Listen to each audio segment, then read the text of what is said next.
Listeners, welcome back to another episode of the Wasps Report, brought to you by Alex Chinnery, my blog, www.alexchinnery.com, by Wasps Rugby News, at Wasps Rugby News on Twitter, and by us, at the Wasps Report on Twitter as well. Joining me today to discuss Wasps' squeaky win over London Irish, and look forward to the big one, the game against Leicester this weekend, is, as ever, Rob Sutton. Rob, how are you doing? Yeah, squeaky's probably a good way of describing the weekend's games. It's certainly not one that's going to live too long in the memory. No, but on a weekend where Leicester lost, Newcastle lost, Northampton lost, Harlequins lost, it's a good win. It's a win we needed. Yes, we didn't play overly well, but at times we looked outstanding. All it was very good last quarter. Yeah, all it was, and then even in the first half, all it was a couple of times the pass just didn't go to hand. You know, if passes went to hand yesterday, then we would have won, scoring 7 or 8 tries and made Irish look totally helpless. I thought at times when the way Gabi Lovabalu and Vili LaRue were breaking the line, it looked like we could score at will. It just, that last pass, the accuracy just wasn't quite there. And if that accuracy does get there, and I think it will with certain players coming back, we're going to tear teams apart. There were lots of good points, and I think the first good point I'd like to talk about is Jake Cooper-Woolley, and I've backed him over and over again on this show over the summer. I said he is the prop we're looking for. He, when fit, is the type of nasty loose head that everyone's been clamouring for, and he showed it by making a fool out of World Cup winner Ben Franks yesterday. Yeah, I mean, quite how Wasps didn't score a penalty try in the first half. I mean, it just looked like it was inevitable, but it didn't quite work out that way. But no, he was very, very good. And he's such a good player on the loose as well. He's got a nifty step on him. Yeah, I remember Cast away a few years ago in the Champions Cup. Yeah. He must have scored well, let's get it right. He scored an 80-metre breakaway try. At least in the stories, the way he now tells it, it was an 80-metre breakaway try. It was probably about 30 on the day, but yeah, he's just been, and he's maturing into a really, really top quality prop forward. And he is the type of player that will go to the World Cup with England. Yeah, I'd agree with that. I don't think Dan Cole will make the World Cup. I think he'll try and hang on, but if Jake keeps putting up this form, Eddie's going to have to pick him. Yeah. You know, and he's not got the character concerns of an Ellis Genge, or more Kyle Sinclair than Ellis Genge. Genge has cleaned up his game a fair bit this season. I must admit, he's putting in some performances that have really impressed me. But I thought he was good for England, actually, Genge, on Saturday. Yeah, he's really turning into the type of player that impresses me a lot, and also really annoys me because he plays for Leicester. Yeah. Couldn't he play for Worcester or someone like that? That'd be nice, wouldn't it? If that was the case. But anyway, can't always get what you want. And player I wanted to briefly mention is Guy Thompson, who got called in late. Now, that must be difficult to come in when you've mentally prepared yourself to be on the bench, and all of a sudden, 20 minutes before kick-off, you're thrown in. I thought he had an excellent game in defence. A couple of crucial turnovers in the first half. Yeah, I agree. And I thought the back row did pretty well as a whole. I think Nizam Kar had a really good game. He obviously scored the try towards the end. And that was a really good score, actually. He showed some pace.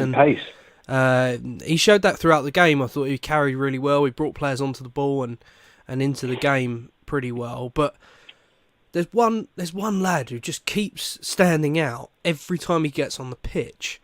Whether he gets 20 minutes or 10 minutes or starts a game and captains the side, and that's Jack Willis. And he's got to start soon. because he comes on and he makes such a huge difference when he comes on. We've got no one like him who can affect turnovers the way that he does. And we need to start getting those turnovers from somewhere. And he could be the one to provide that. Week in, week out for this team. And that could take this team to the next level. Definitely. Well, I think it isn't going to be long before Dyer can ignore him no more. Yeah, I'd agree. And, I was thinking the back half of this season, a back row of Thomas Young, Nathan Hughes and Jack Willis would scare the proverbial shite out of teams. Then you got someone like Haskell to bring on for 20 minutes. Yeah, because could you imagine Thompson, having James Haskell, Guy Thompson as an impact player, and come on and just hit things in the last 20 minutes? Yeah, I don't like knocking Hask because I think he's actually had a sneaky good couple of months for Wasps. Obviously, he didn't have a great start to the season, but since then, he's performed really well. And Sunday, was the first game where he went a little bit missing throughout, I thought, and there were. It was the ideal type of game where you could have given Jack Willis 40 minutes, bringing him on at half time, and he would have changed the game a little bit earlier, I think, and we'd possibly have come away with a bonus point score towards the end. But considering the way we played in the first half, to get nilled in the first half and still come away with a win and an okay performance, isn't the worst thing in the world, and we can't completely knock it. No, I think you could. It's one of those games where take the 4 points and run, and I think it was wise that they didn't attempt to play from inside their own half to try and get the bonus point score, just in case they got turned over and ended up losing the game. So four points. It was one of those get out. Yeah, taking the way we'd been playing throughout the day, with passes being dropped and balls spilling and interception tries being given away. Getting out of there with 4 points is so much better than trying to play for 5 and getting 1. Yeah, I think the previous 2 games were 5 pointers. 5 points possibly at Northampton away. You might not necessarily have expected to get 5 there. So it all equals itself out at the end. And we're going to look ahead to this weekend in a minute, but I think that this weekend it will take a 5-pointer to win it. Possibly, yeah. The way these big games are going now, the games against the Exeters and the Leicesters, the Baths of this world, you have to almost score 4 tries to win games, and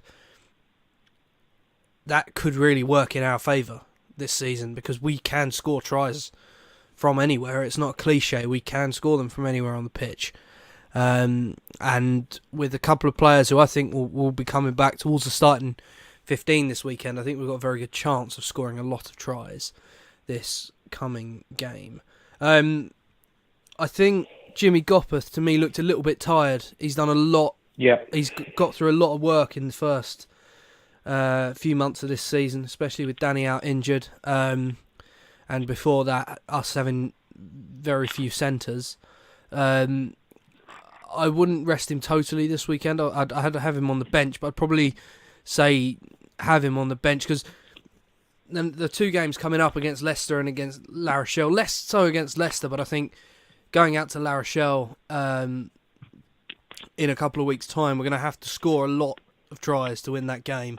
I think it's the kind of game that's going to, if we win it, it's going to end 40-38 rather than 9-6. And so if they're fit, I think a Cipriani-Eastman Daly combo is probably the way to go out there. Yes, I would have thought so. I think for me this weekend, I'd probably line up Cipriani-Eastman and De Jong with Gopperth on the bench. I think Daly will get the entire weekend off, to be honest. Yeah, I think so. He's added, he's performed admirably for England and come through really well. But after playing on the Lions tour and being an almost ever present for us this season, and then playing 3 times for England in the autumn, I think we will need to rest him this week. Yeah, and I think also, I mean, Guy sort of, if he's done this before, sort of held couple of players back before the European games. Obviously, you've got less time to. It's a big game this weekend, of course, but the two La Rochelle games are going to determine whether Wasps have got a chance to get out of this group. So, you want to be probably sending your best available teams out for those two games, if possible. So, even if Launchbury was close to being fit this weekend, I don't think he'd play either, to be honest. Yeah, I'm not. See, Will Rowlands has been another one that's been really consistent to start this season, but didn't have his best game at the weekend, and that will happen because he's still only a relatively young player in terms of experience at this level. He's not that old either, to be fair to him, but he will have the odd bad game, and I would, if I'm Dyer, back him again this weekend to go, because that kind of confidence boost that he could get as a youngster would be huge. If he thinks, I've had a bad game, but I'm now getting a chance to bounce back and show what I'm worth in this huge game in front of a packed Ricoh Arena, that should be the making of him, because he's responded big in games before where we haven't played all that well, and I think he could come out and have a real big performance this weekend.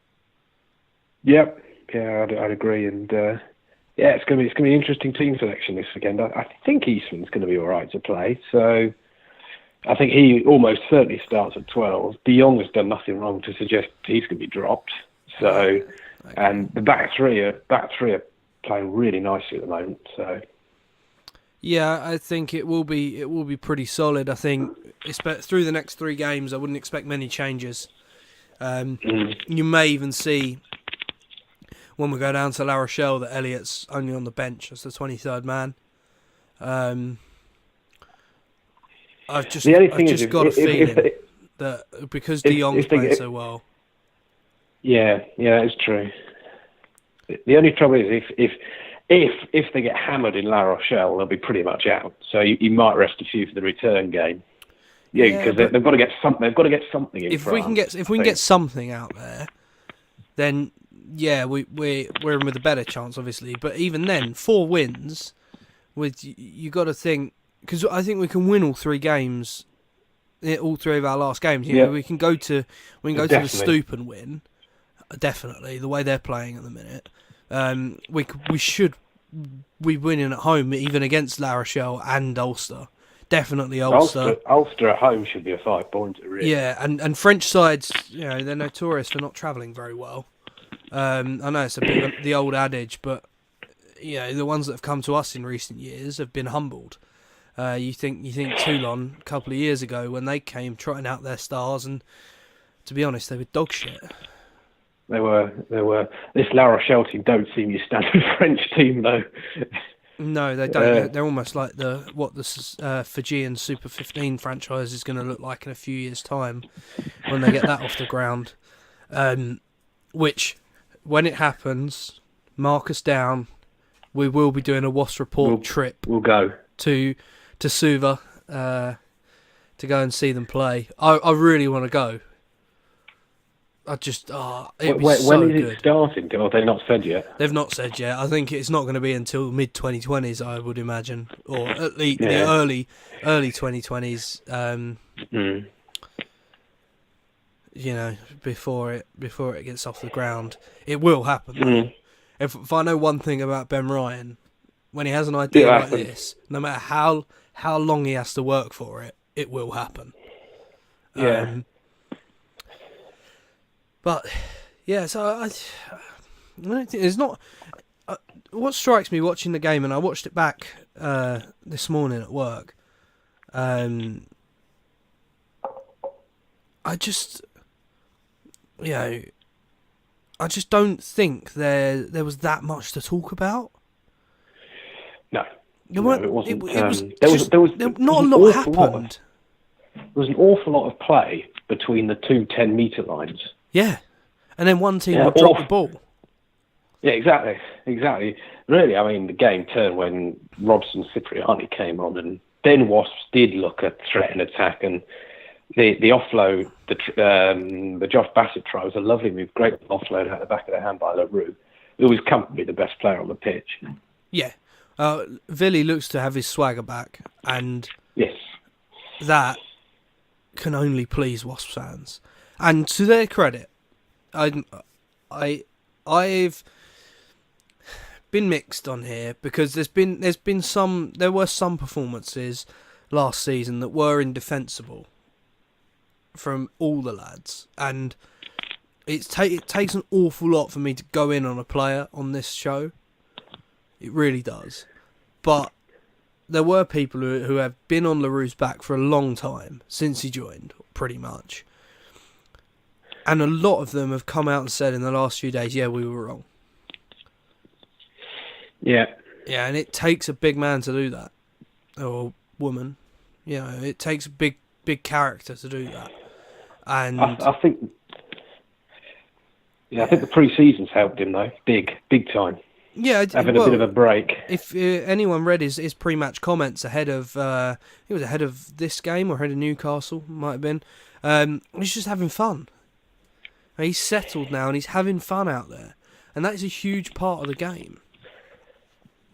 You know, the reason why, you know, Danny Cipriani and Christian Wade, when they're in red hot form, is when they're dancing around with each other after tries, because they enjoy doing it. They enjoy expressing themselves.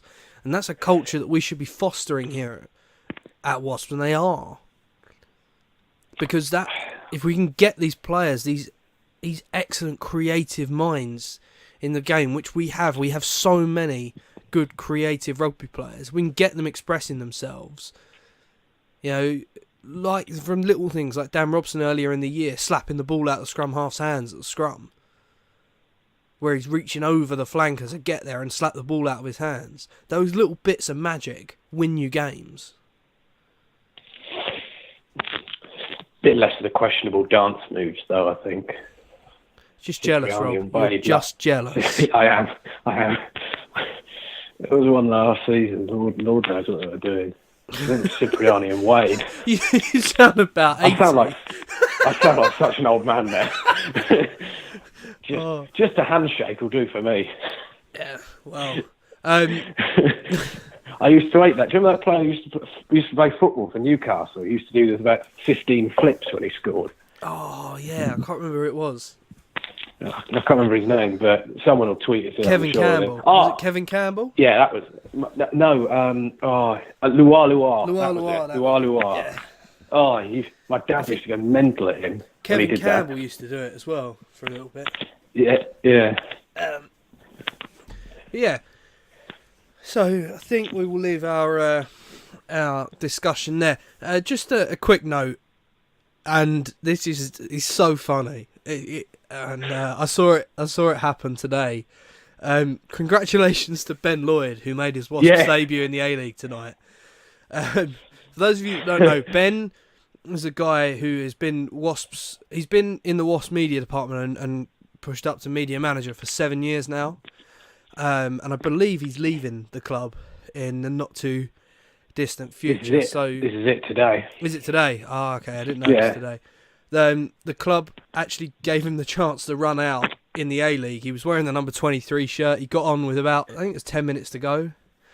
Played fullback. He's actually a handy player, Ben. I don't think he's quite at the level of the A-League, but I think he held his own pretty well. I mean, Wasps were hammered again tonight in the A-League, but I think we care less about that competition than we do the Anglo-Welsh Cup, to be totally honest, and we really don't give much about the Anglo-Welsh Cup. So it was good to see him get out there though for the A-League team. Just great. Like, I'd rather we use the A-League team for stuff like that every once in a while. Because I reckon we might get a run out if this is where it's going. We might be on by the end of the season. Oh, yeah. I've not played for 4 years. Be a bit rusty. Yeah. Well, you never know. Watch out. Should have taken my boots when I went to the. Should take your boots if you're going to an A-League game. Yeah, you might get on. Now the next question I want to ask you is in honour of a clip from an NFL news conference last night that's gone viral. a Philadelphia beat writer asked the head coach of the Philadelphia Eagles whether he saw his quarterback Carson Wentz's premature explosion this season coming. Now, you can't write that stuff. Coach Peterson was in fits, absolutely in fits.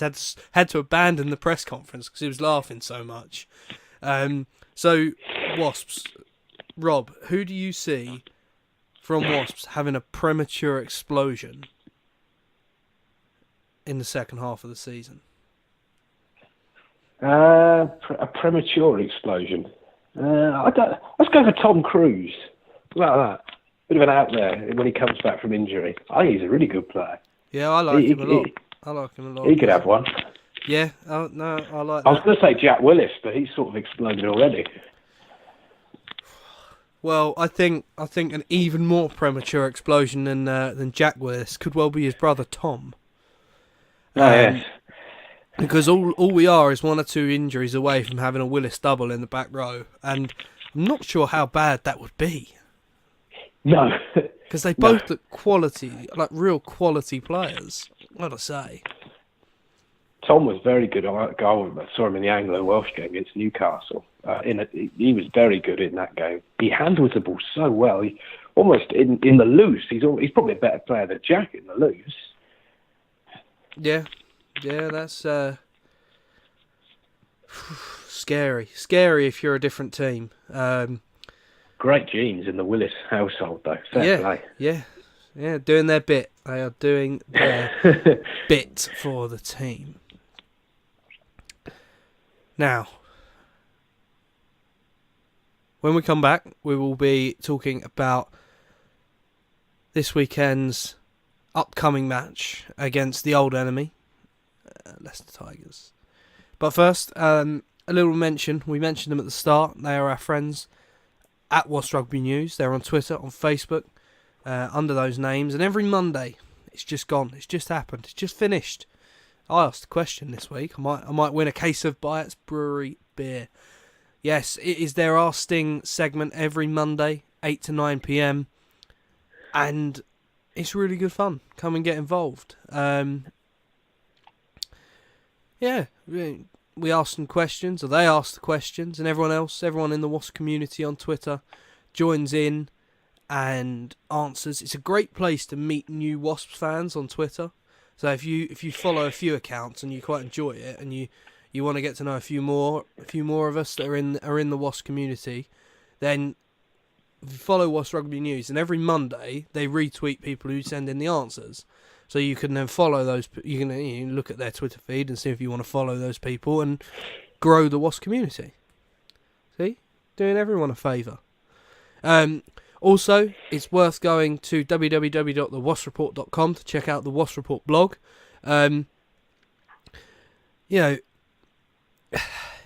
It's almost weekly. We almost get it out weekly. Sometimes it goes every 2 weeks, but you get some content on there. We're going to try and ramp that up as the season goes on. But it's not always easy with work and uni and things like that. So we're going to try and do that. And also on my website, www.alexchinnery.com, you can go on there and find The Handoff, which is my personal rugby blog, which is starting up this Thursday. And also every Sunday we do the Handoff Live, which is our live YouTube show. Rob was on it this week. Go and check it out. We talk about the whole weekend's rugby action. That's on the Wasp Report YouTube channel. So go to YouTube, type in the Wasp Report, find us on there. Podcasts on there as well. So make sure you subscribe on there. Subscribe on iTunes or Acast, and happy days. Never miss an episode. Okay, I've avoided it for as long as I possibly can. Leicester, our old... Well, I'd say they're our old friends, because in big games, we just beat them every time. Yep. Friends is a strong word, though. Well, if they're going to keep letting us win the big ones, then I don't mind. They can have a couple of little wins here and there. There was a good tweet actually that Wasps sent out about all the stats since Wasps moved to the Rico. Just cracking matches, just in the 4 that have been at the Rico. Yeah, I agree. Doesn't normally disappoint. You know, there's been some real good games, and I just think that win we had at Welford Road last year it wasn't at home, but it's definitely the best one out of all of them. Yeah, I mean, it was either that or the semi last season as the highlight. I mean, the performance up at Welford Road was absolutely outstanding, and well, I was going to say you don't see teams get bonus points at Welford Road, but it happened this weekend. Yeah, that is very true. But I think just because we weren't fancied at all going into that Welford Road game. No, I certainly didn't fancy it. Yeah, we were a bit confident, but we're Wasps fans. You know, we're always going to be a little bit confident going into that. But I just think that, you know, just maybe.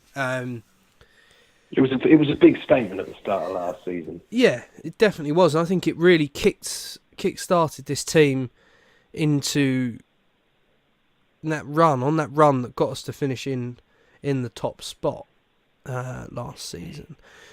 It's going to be a tough one though. Leicester are playing some good rugby this season. Before that loss to Worcester last weekend, they'd won 7 straight, I think. Six. 6 in the Premiership, yeah. Okay. 6 straight in the Premiership. Yeah, they're doing pretty well. They're playing some good stuff, but they're missing a lot of players. Or, well, they've got a lot of players who will be coming back tired from England, and I think a couple of them will get rested, and I think a couple of them won't. I can see George Ford having to come straight back in. Yeah, definitely, and possibly Ben Youngs as well. Yeah, because their covering those 2 positions has not been adequate. No, it's not, and they're very important to the way Tigers play. I mean, Johnny May's only played 2 of the England games, so he might go straight back into the team. Yeah, and Johnny May up against Christian Wade or Josh Bassett is going to be a wonderful, wonderful battle. It really will be. May's playing some of the best rugby of his career at the moment. Yeah, and you know, they've found ways to get him open and in space, and it's up to us to stop him. Doing that this coming weekend. Yeah, but teams have shown it is able to do. I was at the game against Exeter, where Leicester actually won, but Exeter for me were the better side on the day, and they did a really good job for an hour of shutting May down. Just kicking into space and just slowing Leicester's ball down. But I don't think Wasps will go that way. I think Wasps will look to attack. And if you can, I still think there's the old question mark over May's defence, possibly. So I think Wasps will still attack. They're not going to shut up shop, especially not at home. Yeah, I think the question mark over May's defence isn't a tackling problem. It's a defence problem. I think sometimes he finds himself out of position, and he has to scramble back, and usually his pace allows him to scramble back. But up against Wade and Bassett, if you give them a little bit of a head start, and I think the 2 or those 3 players would all be neck and neck over a 50-metre race. So if you give our guys get a slight head start because May's slightly out of position, they're gone. It's try time. I've just seen on Twitter, we were talking about Ben Lloyd earlier. Yeah. Apparently he's been bounced by a Petit Fanua tonight. Wow. Welcome to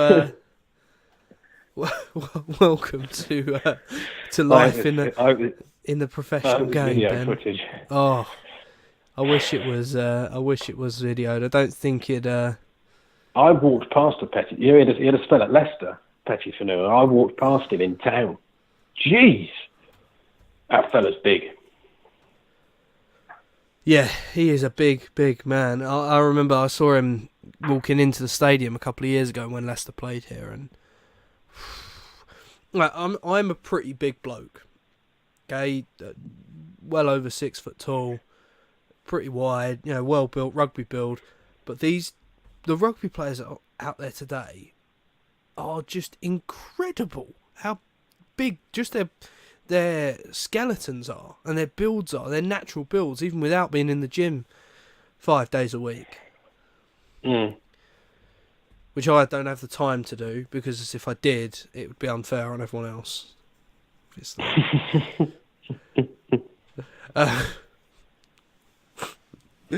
Oh, there's so much crap on this episode.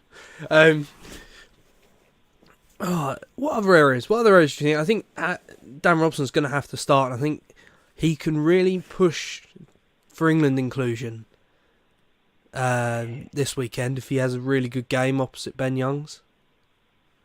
Definitely. And I mean, I'm a big Joe Simpson fan, as anyone who's listened to us all through last season will know, but the difference this season between the two of them is vast. Wasps a completely different team when Dan came on. Yeah, I think it's a really tough one for me to admit this. I'm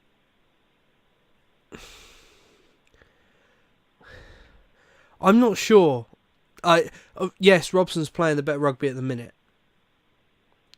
Yes, but Joe was behind Joe didn't do anything badly wrong yesterday in that game. It wasn't because we weren't getting quick enough ball that we didn't play very well. We just weren't quite clicking. They offer slightly different things. Robson's more of a threat with ball in hand, which was Joe's game when he was younger. But I thought Joe did really well getting in and getting the ball out in what was some atrocious conditions at the foot of the ruck. New rookie Premiership referee that we had this weekend did a really poor job of keeping the ruck clear. And Dan, when he came on, tried to exploit it and was told to sort of man up and carry on. But yeah, it was poor refereeing, and it didn't allow us to quite get the ball away as quick as we wanted to. But Joe came in for a bit of criticism at the start of the year for the speed with which he was getting the ball away from the base of the ruck, and that's definitely improved in the last couple of weeks when I've seen him. And against Newcastle, he came on and made a huge impact. Yeah, I like him as a 20-minute player. He was very good at Northampton as well. So, yeah, we'll see. It's definitely a game made for Robson, this for me, though. He had a stormer in the game, the league meeting at the Rico, which was just after Richard Cockrell got sacked. I think he scored 2 tries in that game. So, looking for a big performance from him. I think, as we mentioned earlier, I think Cipriani starts 10 again. Yeah, I think so. And then for me, Eastman inside him, De Jong at 13. And then the back three is our back three. You don't go changing that for this game. I think Marcus Watson's going to get some minutes at some point because the two, Bassett and Wade, will be rested, but I don't think that's going to come till after the European games. No, probably not. I think once those European games are out of the way, we've got a little bit of an easier run of fixtures. Just slightly. It's not. There are no easy fixtures, but yeah, we've got a slightly easier run. Although I think you've got Gloucester in that time, who are going to be tough. But it is at home. Flying. Gloucester at home is a different prospect to Gloucester at Kingsholm. And then we obviously go to Saracens, which is a tough game. But I think Saracens at home. Oh, Saracens Bath away. Home. Bath away. That's the one. That is. They've already been to Allianz once this season. Yeah, that's true. That's true. I forget Allianz. I try and forget it exists. I drove past it the other day. Horrible stadium to get to. The thing with the thing that could allow sort of rest and rotation is, as well, I mentioned it earlier. I mean, a lot depends on how the European games go, because rounds 5 and 6 could be, 2 dead rubbers potentially if we lose both of our Rochelle games. So. Yeah, that could be the opportunity for some rest for players who play a lot of rugby. I mean, there are a few tight bodies out there. I wonder, if Haskell's one of those, as we meant. He had a quiet game, and possibly Rowlands as well. I thought Ashley Johnson played well, though. I think He's a warrior. Ashley Johnson's a real warrior, isn't he? Mm. He just. But I'm starting to wonder though if Nathan Charles might get a start in the next couple of weeks, just to protect Ashley. Yeah, it wouldn't surprise me if he starts this weekend because he's a real quality player. We haven't seen a lot of him, but I suppose he's not long got here, so he's probably still learning fair bits about how we play. But you know, he is a quality starter in Super 15. He's not a mug. He's got Australian caps. He is a good player. A player capable of starting. He has played in the Premiership before as well. He did have a spell at Bath, so he's not one of these that are completely sort of completely surprised while they leave the Premiership. So yeah, I thought he looks a solid player, definitely. Yeah, well, Joe's been out and Ashley's playing so well, it made sense to keep him there as the captain. But you've got guys like Haskell who can lead in this team. So, yeah. I just wonder if Joe's not back this weekend, I think Ashley goes again. Because I think they just need that little bit more leadership in there than they have without Joe in the team. Nathan Hughes is going to be a big miss, I think. I think Guy Thompson will start at 8. Possibly because he's caused Leicester so many problems in the last few years in that position. I think it's a good start there to have him involved. I'm excited for the front row battles as well. Whoever we name in our front row, I think Simon McIntyre had an underrated game yesterday. You don't have dominance at the scrum just on one side. It's very rare. The other side has to at least hold their own, if not be pushing forward a fair bit themselves. So, maybe they, if he can keep up this form, it would be a really, really good thing for us. He's been a really good signing, I think, from Sale, Simon McIntyre. When he came in, he was obviously young. He's developed a lot under Dye, and he's been one that's shown real improvement the last couple of seasons. And I'd like to see him, another one, stay fit for this season and really get some performances in while Matt Mullen's out with his unfortunate injury. He had a big game in the previously mentioned win at Welford Road last season. Simon McIntyre, he started that match. I think he had a really good run of form at the start of last season, actually. And he got injured. Maybe we could, if he could stay fit and get back towards that run, that form, then we've got a really nasty front row and one that teams won't want to play against. Right, prediction time. Who and by how many this weekend? Well, all I care about is that Wasps win. I'll take 3-0 this weekend, but I actually think Wasps might win reasonably comfortably. 10 points, 12 points with a bonus point. I'm still not convinced how good this Tigers team is, especially if not all their internationals play. Yeah, I kind of agree with you. I don't think it'll be that much. I think we'll win by about 6. But I think that's a bonus point win still. I think we can... I think we will win. I think we've got the quality to do it, and we're at home, and we've got some players coming back, and having Danny back is going to be huge because he's so important to the way we attack. And with that ability to take the ball to the line as he does, and Gopathy's good at it, but he's not Danny good at it. Yeah, that just sounds like I'm gushing over Cipriani, but Sips has this way of playing where he takes the ball to the line and disguises so well what he's going to do with it. And Kyle's very good at it as well, at taking that ball at pace and distributing it in a way where defenders just don't know which of the runners he's going to hit. And having the two of them playing there together could click. If it clicks, it will be phenomenal and almost unstoppable. Even for a team with Leicester's perceived defensive prowess, but over the last couple of weeks they've conceded a fair few tries. Well, they've conceded 13 tries in home games against Cast, Sale and Worcester recently.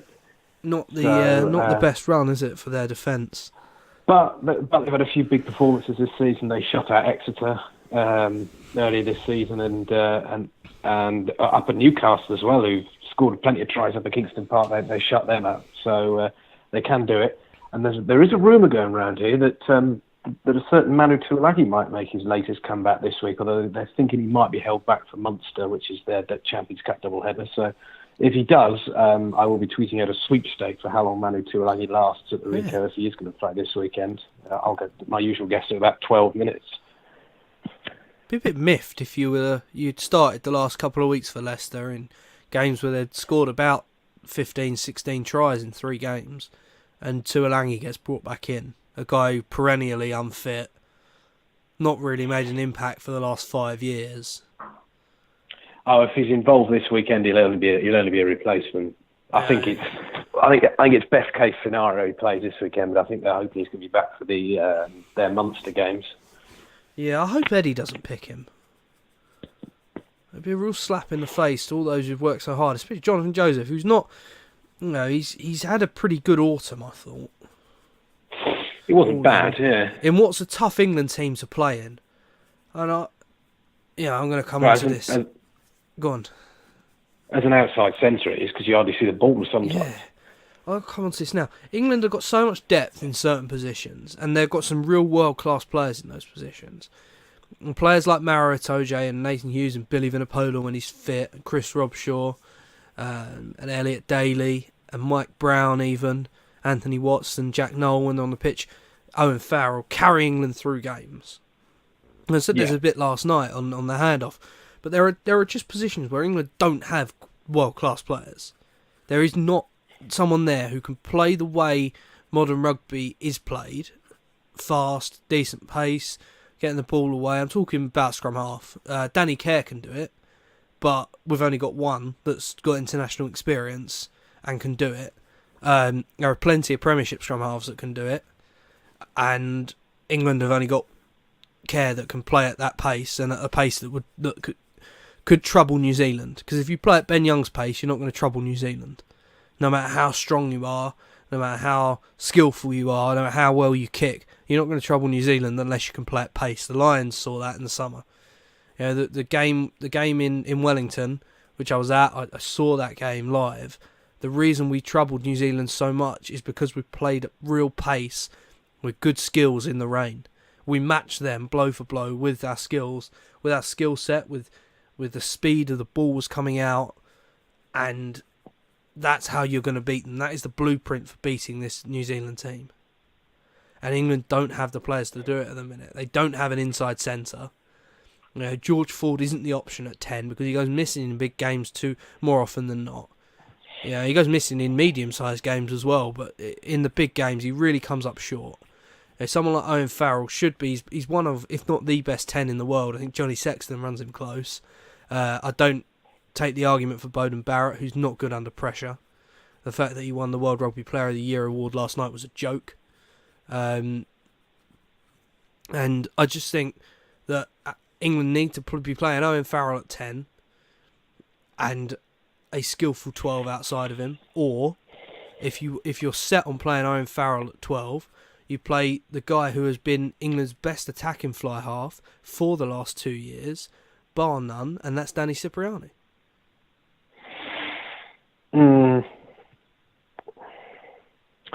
Yeah, I wasn't at all surprised they gave it to Beauden Barrett, though. I just had a feeling they would have. I would have given it to Farrell, to be honest. Yeah, I think Farrell could have won it. Warburton should have been involved because he was excellent for the Lions. He was so good in that Lions series. Even you look at some of the outside backs, and Jonathan Davis, again, another one who was outstanding in that Lions series. Johnny Sexton played well and had a really good Six Nations. Some of the other Kiwis who should feel really hard done by. Aaron Smith has had a really good season, bouncing back from his personal troubles. What about Rico Ioane? Rico Ioane. I know he won the Young Player. He could have easily won the top award as well. Yeah. There's Israel Dag has had a really good season coming back into the All Blacks team. Curtly Beale was balled out for the Aussies, as is Izzy Folau. Although they haven't really, they've had a bad tour in spite of those two players.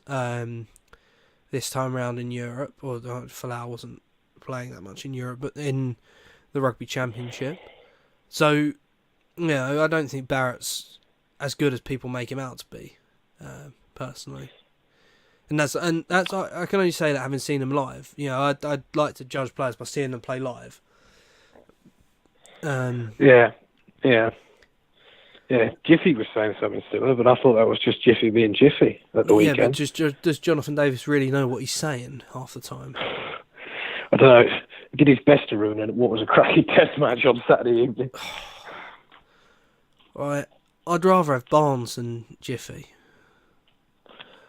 It's a big call. It's a big call. I'm not. Right, so who do you think got man of the match for England? Do you know who got man of the match for England this weekend? It was Ford, wasn't it? Yeah. What a shit decision. Elliott scored 2 tries and was popping up as a danger everywhere in that game. I read 6 of the reviews in the Sunday papers: the Rugby paper, the Times, the Mirror, the Independent, the Guardian, and the Telegraph. They were the 6 that I read. All 6 had Elliott Daly as man of the match. The BBC had Elliott Daly as man of the match. It was just Sky and Stuart Barnes who picked George Ford. Yeah. It's just laughable. You could have had a couple of others. Slade, potentially, you could have had. Yeah. Who else? I thought Sam Simmons. Lazowski played well. Did all right. Sam Simmons had a really good game at 8. I'd have even put Mike Brown ahead of Ford, and he butchered 2 tries. Yeah, Mike Brown gets an unfair press, an unfair reaction amongst supporters, I think. Yeah. He had a really good tour to Argentina, and he's had a good autumn when he's been available. Yes, if it's up to me, I'd probably pick Anthony Watson ahead of him, but I just because I prefer the way that Watson plays. I don't think Brown's got that bad. He's that bad of a player. I think he gets a really, really bad press, and the way he has played in the past isn't the way he's going to play now. Players get better over time, and people are very quick to judge a player and very quick to dismiss that player, as rubbish. And I can tell you right now, no players are rubbish if they're playing for England. No. Players aren't rubbish if they're playing for Tier 2 nations. Players that play for Tier 2 and even Tier 3 nations are still incredible rugby players. They're just not, they're not the best in the world, but they're not rubbish. No one who makes it as a professional player is rubbish. Got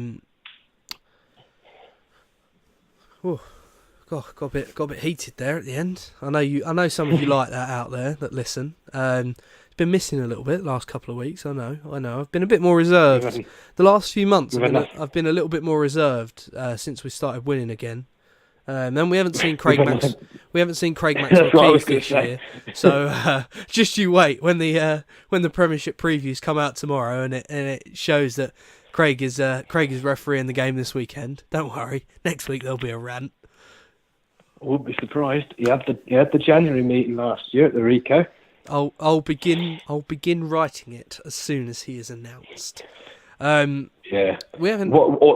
You'll write a rant and then he'll send off a Leicester player wrongly to win Wasps a game or something like that.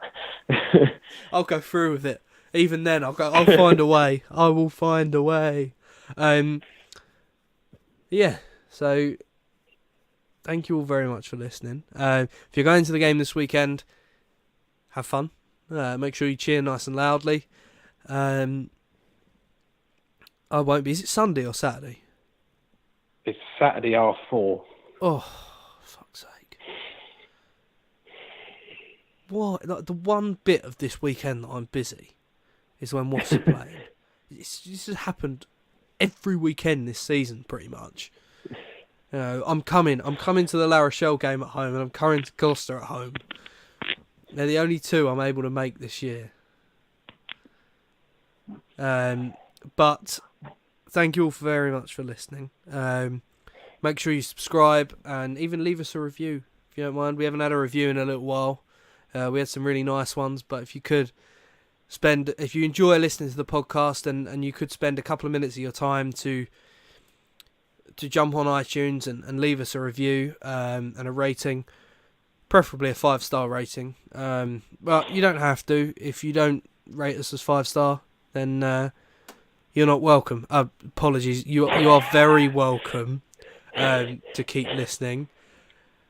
And as I say, make sure you subscribe on YouTube to catch the handoff every Sunday.